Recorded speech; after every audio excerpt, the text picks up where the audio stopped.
Cool. Thank you guys. Thanks for coming, and thank you so much to Justin and May and Josh and Kiara and everybody with Liberty on the Rocks for having me. I've been super excited to talk tonight. It's an honor to be here with, I'd say, the premier liberty-oriented group in probably the Rocky Mountain region. And just look at this room. It's a critical mass of people that care about liberty and want to protect liberty. And this shit doesn't exist in everyday life when you're walking around, but you come here and you realize, my God, there's a lot of us, and that's an empowering feeling. So thank you very much for having me, guys.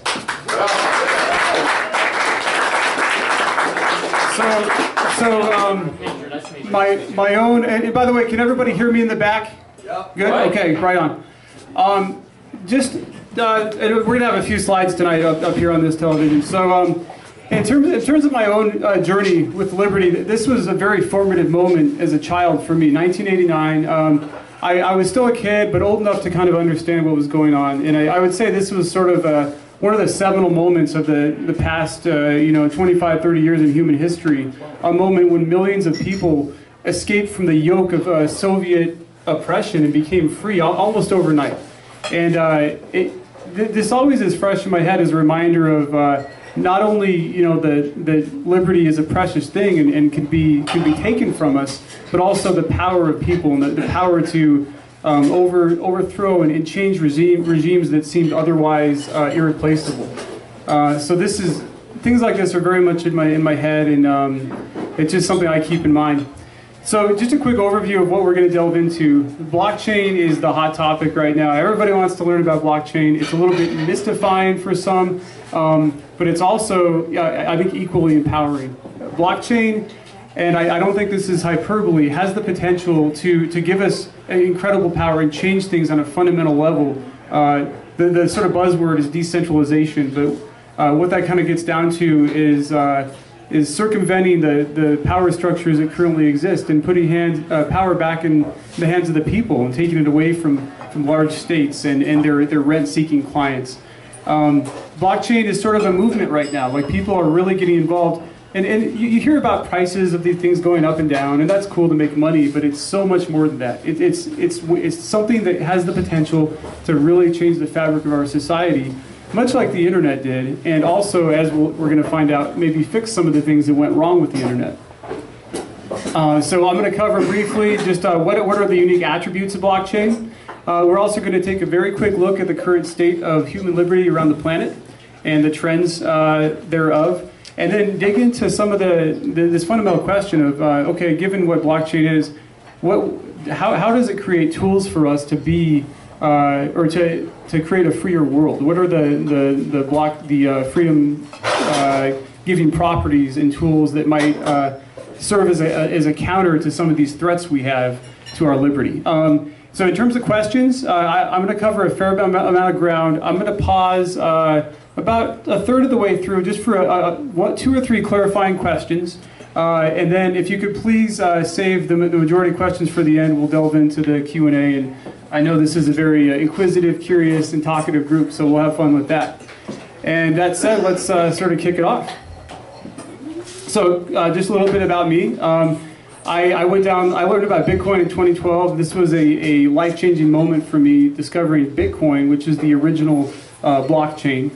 5 years has passed, or 6 years now since then. So much has changed, but that sort of led me on this incredible journey that's brought me here in front of you. It led to me getting into Ethereum, which is a sort of a second-generation blockchain technology. You can build smart contracts and tools on it. It's a little bit more, it's more versatile than just Bitcoin.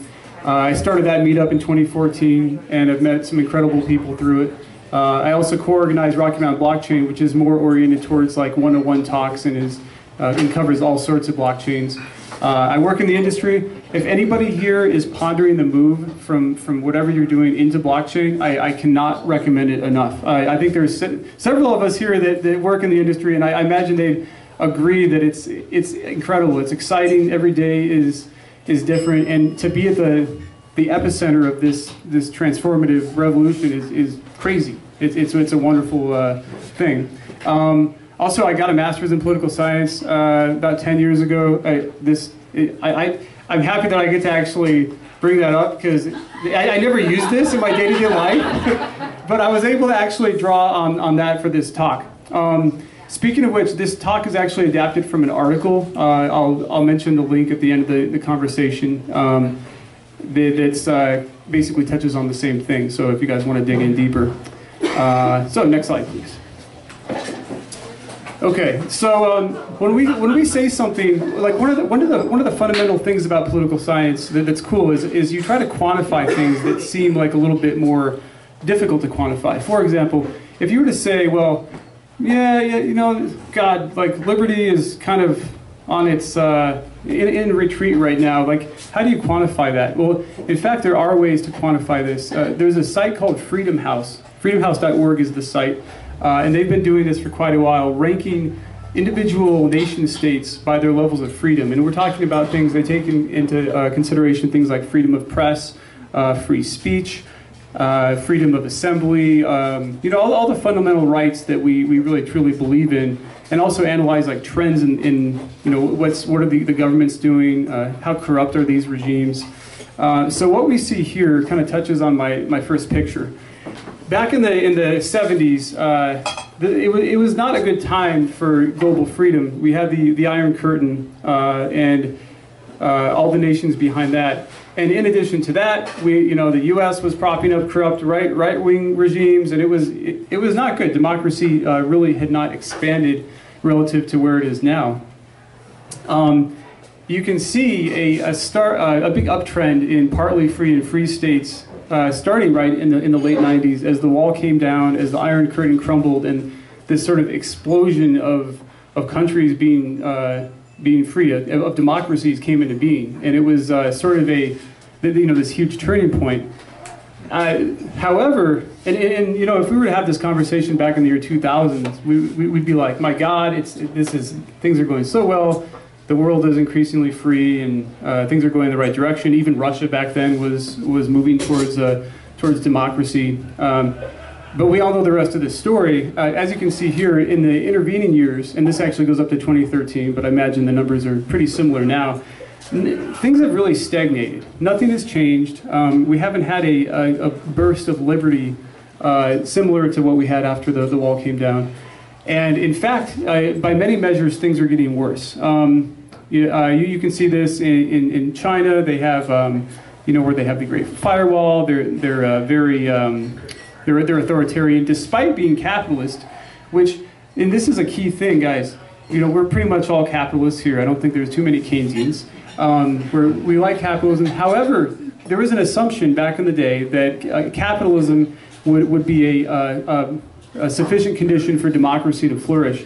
China has taught us otherwise. That hasn't happened, and we've seen that a lot of other places. So that's kind of been something to keep in mind. Like, okay, wow, there's capitalism, but the money's actually propping up these authoritarian regimes.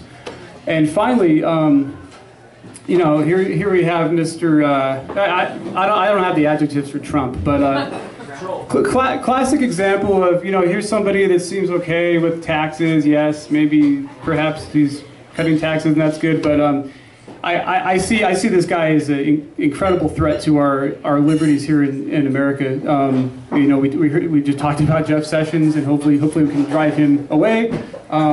This is somebody who is downright hostile to a free press. You get the sense if Trump had the ability to do it, he would control the press. And you know, there's countless examples of Trump having an authoritarian bent. So far, our system of checks and balances seems to be working pretty well. For example, with the draconian immigration measure he tried to put through, the courts pushed back, and we have that's one of the beauties of our country is we have a really good system of checks and balances. You can just hold back a little bit on the questions. Okay, let him talk. Okay, so here's my concern, and here's what I want everybody to keep in mind as we talk about some of these tools that could empower us with freedom. God forbid if there was another 9/11, some attack, you know, whether a real attack or a false flag operation, if there is another attack on our soil, and I hate to be a downer, shit will hit the fan. And you know, we saw this with Patriot Act. We've seen this historically with Japanese internment camps. We even saw this with the Alien Sedition Acts. You know, after the Revolutionary War, there's been a history in our country, a pattern of bad things leading to crackdowns on civil liberty. And I worry that if this were to happen, things would change dramatically and at an extreme detriment to our human liberties. So that in mind, it's not all negative. There are tools we can use, and just having an awareness of the way things are going is a good first step. Next slide, please. So before we get into blockchain, those of us who kind of remember the internet as it was really coming into being, probably most people in here, there was a certain liveliness and energy and optimism. It was really the spirit of the cypherpunk movement. Like, wow, internet, we can communicate with each other instantly. This is going to be revolutionary. We really are going to kind of put power back in the hands of individuals, and there was this sort of big movement and excitement. Of course, we all know what happened. Power on any internet got highly centralized, whether it's Facebook or Google. And you might make a case, well, that's their own prerogative to kick ass and do very well and siphon up things. However, more concerning is these companies are closely aligned with nation states that themselves are able to, well, they've wised up to the internet. They can block the internet. They know they can monitor the hell out of the internet. I mean, the NSA is probably watching right now. Hi guys.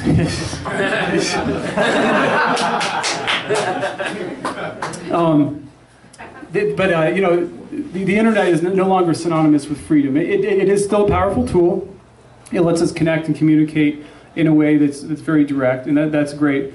But it's also given rise to the fake news and Facebook feeds and trying to sway elections and surveillance. So it's not all positive. So that brings us to blockchain, which is sort of it's a chance to get right some of the things that the internet got wrong, and we'll explain why that is. Next slide, please. So, distributed computing, which blockchain is a subset of, how can this help the cause of global freedom?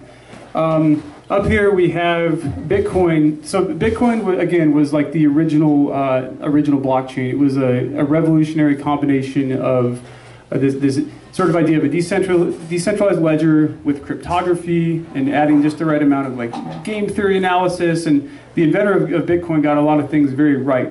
And to this day, it serves as a way for us to transfer money on a peer-to-peer basis without having to have intermediaries. So that alone is powerful. Imagine not having a Federal Reserve that can go into infinite debt to create bombs, to bomb innocent people. It sounds incredible, doesn't it? And this is the promise, I would say the original promise of Bitcoin and other cryptocurrencies.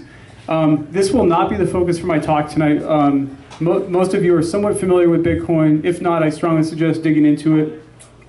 But just its power to take the money monopoly, the money printing monopoly away from states is incredibly important. That alone could help the cause of liberty. On the right, this is the Ethereum logo. Ethereum is as I mentioned, a blockchain 2.0 platform. It came after Bitcoin. And it's more versatile. You can kind of put any arbitrary code on this platform and know it'll run. But crucially, you don't have to rely on a third party. You don't have to rely on a Google or a Facebook or anybody else to know this code is going to run. So the fancy word in blockchain is disintermediation. You're removing the middleman, and you're interacting on more of a direct level. So this has some very fundamental, powerful properties. On the next slide. So again, this is not like a deep analysis of blockchain. The podcast we heard about tonight would probably be a great place to really dig in. It's beyond the scope of our talk tonight, but I just wanted to touch on some key properties that are relevant to our discussion this evening of blockchains. And this pretty much applies to most blockchains. One is immutability. Once something is in a blockchain, once it's sort of done, for example, I just sent Justin, let's say I sent Justin a Bitcoin, and that happened yesterday. I cannot take that Bitcoin back. It's immutable. It's in the ledger, in this blockchain, and other observers can be very confident that this is time-stamped, it's in there, and it can't be changed. So we'll see why that's powerful in a little bit. Blockchains are also inherently transparent. We're familiar with Silk Road and Free Ross, right? But Bitcoin helped power Silk Road, and it's still cryptocurrencies still serve an important role on darknet markets.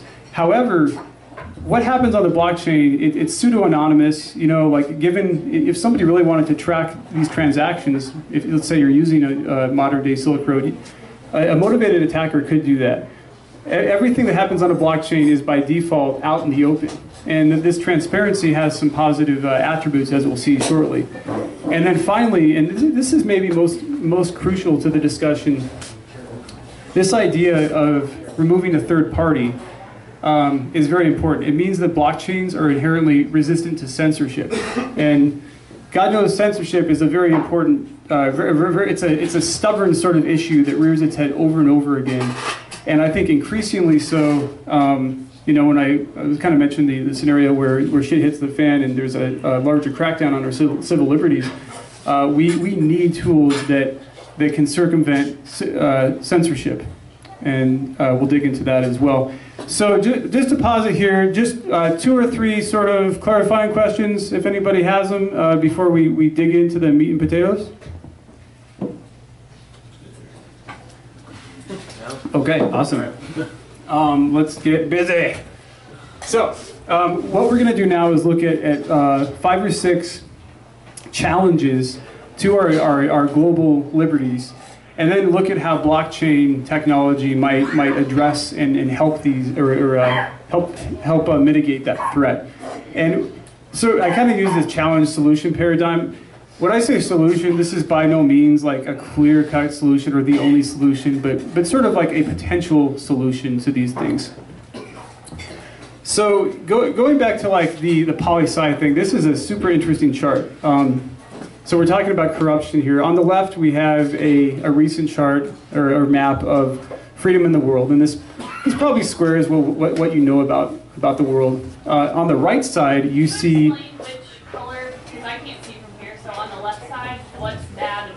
Green is good. Green is more free. Yellow is less free, and purple is like really shitty. Let's put it this way: the darkest shade of purple would be North Korea. And then on the right side, we have a contrasting chart. Jeff Sessions' Utopia. Jeff Sessions, yes. That's just downright black, like his soul.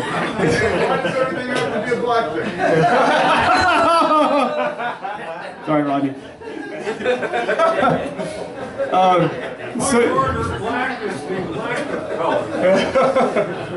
Okay, so if you look at this, it's kind of fascinating to see. There's a very strong correlation between, and on the right side, less corrupt is yellow and orange, and more corrupt is red and darker red. There is a very strong correlation between higher corruption and less freedom. And when you think about that, that makes a lot of sense. Authoritarian regimes, they thrive on rent-seeking behavior and cronyism. And to the extent that that's integrated throughout a society, they're a more stable authoritarian regime. As opposed to less corruption, the people are able to make decisions and have more self-determination. So this is something to keep in mind. And it also kind of gives rise to the question, well, how can we fight corruption? And this is where the transparency aspect of blockchain can really come in handy. Everything that happens, as I mentioned, on a blockchain is by default out in the open. So imagine a scenario, let's say in sub-Saharan Africa, where maybe a nonprofit is sending money to the government to help with hunger or some issue. Typically, the way it goes, unfortunately, is a lot of money is misappropriated, wasted. Corrupt government officials will just take it and do whatever they want with it. In a situation where they were using a cryptocurrency on the blockchain, everything could be monitored. So, okay, we know where the money is now. We know where it's going. We know this person here is the end recipient. And this is a very powerful thing. This did not exist prior to the blockchain, where everybody could monitor something in a very transparent way. Internal databases are corruptible. easy to change and fudge. This is not the case with blockchain. So as the saying goes, sunlight is the best disinfectant. And you can expand that simple example to a lot of cases of governments misappropriating funds. So then the question is, how do you encourage governments to adopt this? In the deepest of purple countries, it's probably not really doable yet. But in countries that are somewhat free and have a little bit less endemic corruption, implementing these tools might be a way to reduce corruption and thereby make it easier for democracies to start to flourish. Okay, we're very familiar with this one. And this has gotten exponentially worse in the wake of 9/11 and Patriot. What previously would have been seen as almost an abomination and it's super unconstitutional after 9/11 became just another day, right? We have to sacrifice our fundamental liberties in order to be secure. It's like the old quote says, those who sacrifice a little bit of liberty for security are I'm paraphrasing, but not going to have a good time. I don't think that's what they said. So that begs the question then, okay, so in this surveillance society that could potentially get even worse and more totalitarian, what sort of tools do we have around that? One of the tools is actually not related to blockchain directly, but it's just encrypted messaging. So there is, and I'm sorry, the messaging app escapes me. What's up? Signal? Signal, thank you very much. Signal is encrypted messaging point to point. So if there's a man in the middle, Mr. NSA trying to listen in, they would find it impossible because the technology has encrypted the signal. However, there's a benefit to having an extra layer of this blockchain with messaging, and that's the fact that it's censorship resistant. So imagine a scenario where, and this is probably not too far-fetched, imagine the government says, this signal thing, this is, the terrorists are going to use it, or they could justify it however they want. They already are. They already are. Yeah. It's like Julian Assange talked about the 4 horsemen of the infopocalypse: child porn, terrorism, drugs. I think there was another one. But all these threats they like to cite for reasons for reasons to crack down on technology, and they're going to want to crack down on signal. They're going to want to crack down on encryption. Imagine a signal that, since it's just distributed, it doesn't have a single failure point. The government cannot shut it down unless they try to shut down the internet, which is a much taller order. So on Ethereum, there are currently some messaging apps being worked on called Whisper and Status, and there's other applications as well. And this is not sci-fi. This is in development right now. These things exist, and over time they're going to be more scalable and hopefully serve as useful tools against authoritarianism. Next. Everybody probably remembers this, Tahrir Square. It was sort of a modern day version of what happened in Eastern Europe, albeit with some important differences. But there was this outburst of really society fighting back against decades of a corrupt and brutal regime with Mubarak in Egypt, and this explosion of the youth and the society saying enough. One of the key things that they used to organize this was Twitter. This was back, I believe, in 2007. So they were able to communicate with one another and say, you know what, we all agree on this. Let's meet up, and just it created that critical mass.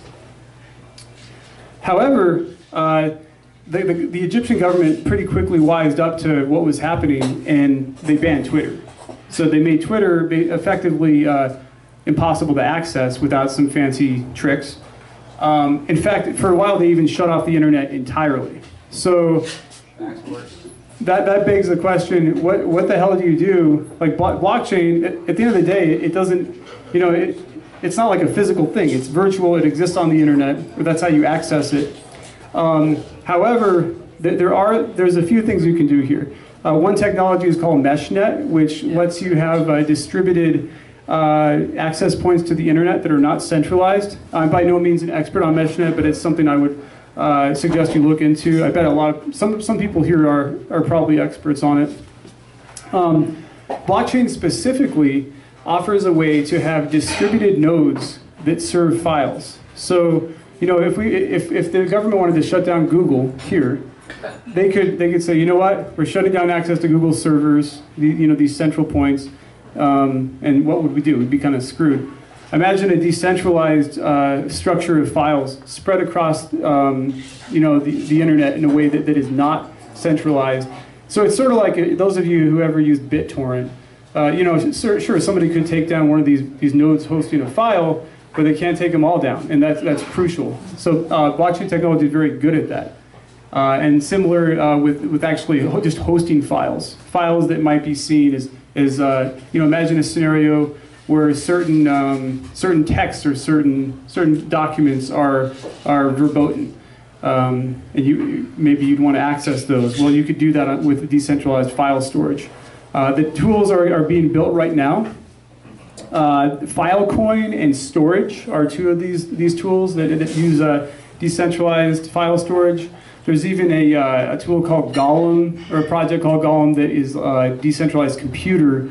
So it's really far out stuff. But I'm gonna have to stress, this is not science fiction. This is being built right now, and it's gonna reach mainstream users and be able to scale to everybody's needs within a few years. So this is coming.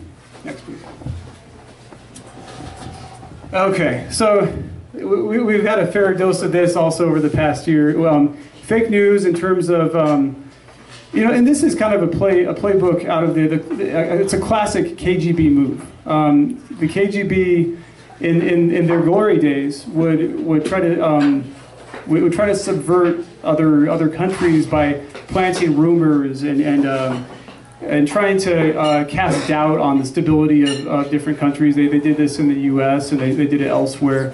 What we're seeing now under Vladimir Putin is a similar thing. We've seen this with the election, no doubt. They definitely tried to meddle in our election. And there's this sort of idea of like, and this is straight up, I think, one of the biggest threats to our liberty is, and it's very subtle too, but it's a huge threat. So this idea that we no longer know what's really happening. We don't know what the facts are. And this is kind of terrifying when you think about it. It's actually a playbook out of Joseph Stalin's regime, just creating uncertainty so nobody knows what the facts are, everybody's fearful, and everybody gathers around a central leader. This sort of idea of fake news is a threat. And then we have, quote, fake news, which Donald Trump, anything he disagrees with is fake news. And it kind of, the name I would give this is just epistemic uncertainty. How do we know something actually happened? How do we know something is true? Currently we rely on the press, or we rely on word of mouth. Well, what if the press is lying to us? What if our leaders are lying to us? This is a tough one. I certainly don't profess to have all the answers to this, but one potential solution lies in something called proof of existence. And this is another fundamental trait of pretty much all blockchains. Proof of existence is basically, I could take a picture of this room right now and upload it to the Ethereum or Bitcoin blockchain. What that would do is it would timestamp it, saying that yes, it was uploaded there. And I could also do what's called a hash on it. A hashing algorithm is just a fancy way of saying taking some data and spitting out a string of characters that cannot be replicated in any other way. In other words, only the image or only the text you uploaded can produce that hash. So I could prove that I took this picture at or this evening, XYZ time, and uploaded it to the blockchain and showed that this in fact existed. So the concept is called proof of existence. When you think about it, it's kind of a powerful thing just to have, in this day and age of epistemic uncertainty. Well, did this really happen? When did it happen? Did somebody really tweet this? And so this is another tool that might be able to mitigate that threat.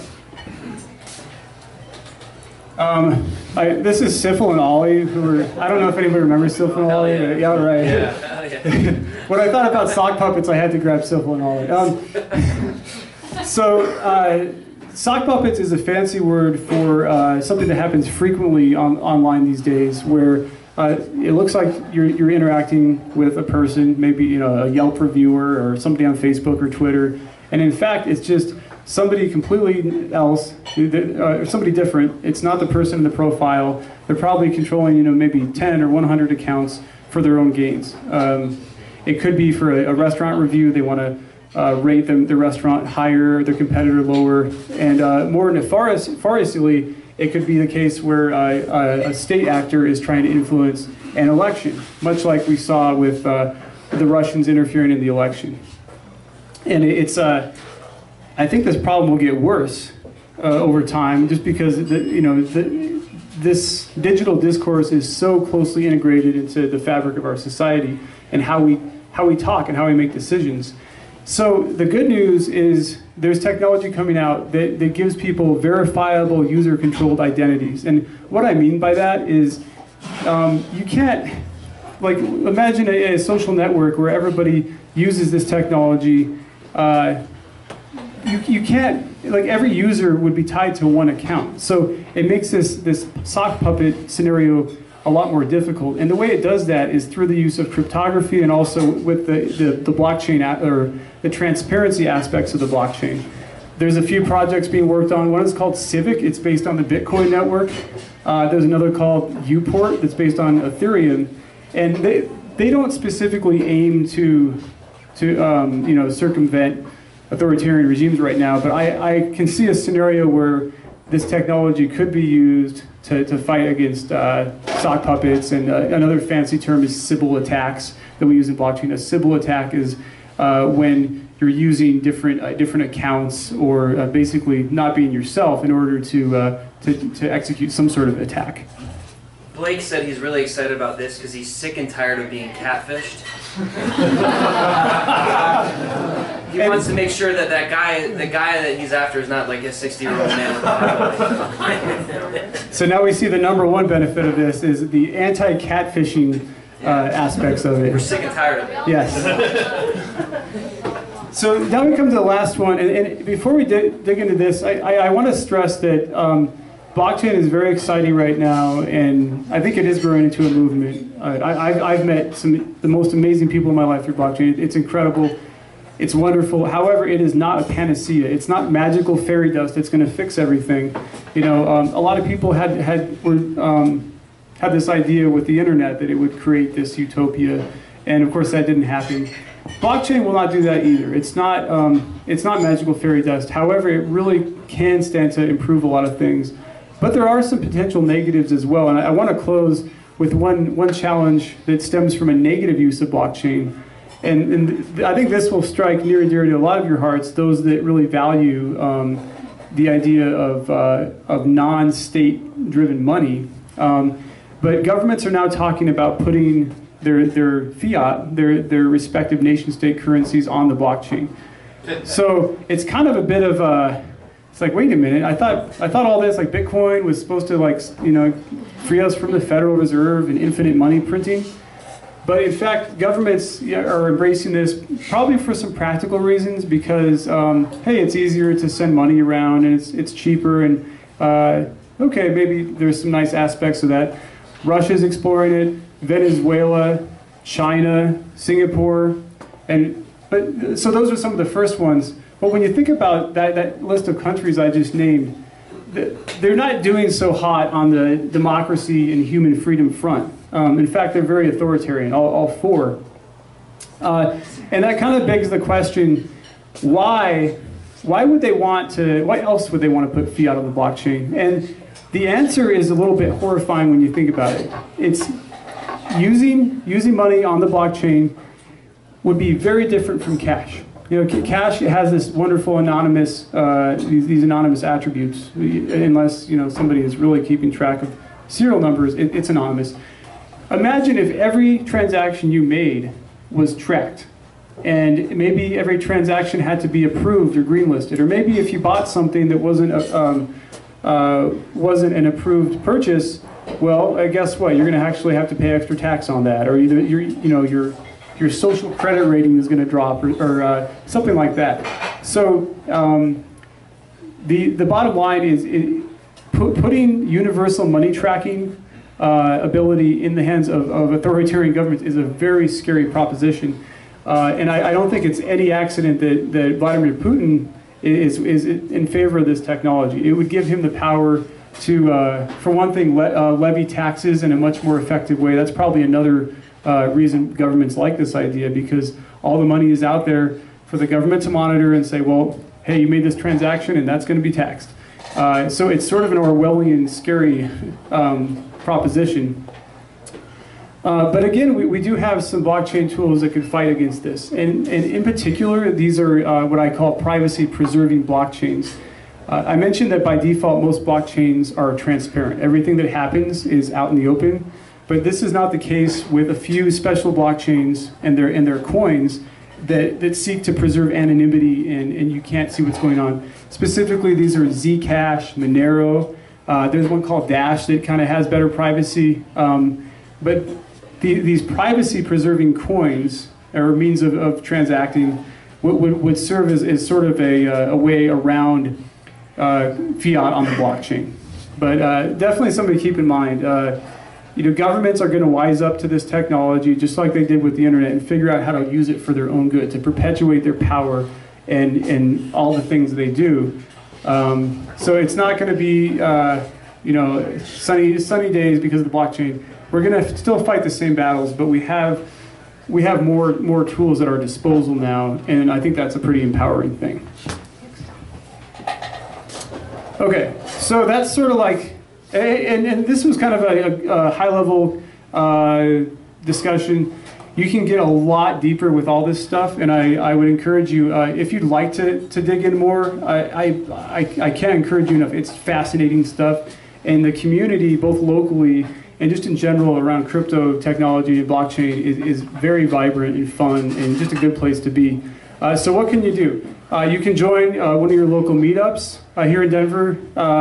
Shameless plug, we have Ethereum Denver and also Rocky Mountain Blockchain, which is, Rocky Mountain Blockchain is a little bit more 101. That might be a better option if you're just getting in. We talk about beginner topics sometimes. Ethereum Denver, it pertains just to Ethereum.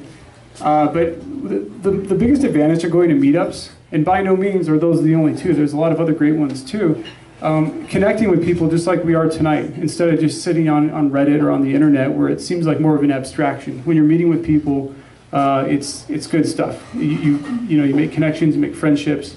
I really encourage you to do that if you'd like to dig in. Learn more about what blockchains are and what makes them unique. Who here has heard of Andreas Antonopoulos? So this is a guy that, he literally wrote the book on Bitcoin. He is a very, very sharp and he's really adept at clearly explaining what this technology is. He started with explaining Bitcoin. I think he's moved on to some other things now, but really wonderful guy. And some of his readings are very, very useful. I mentioned the site where you can kind of keep track or monitor changes in global liberty. That's freedomhouse.org.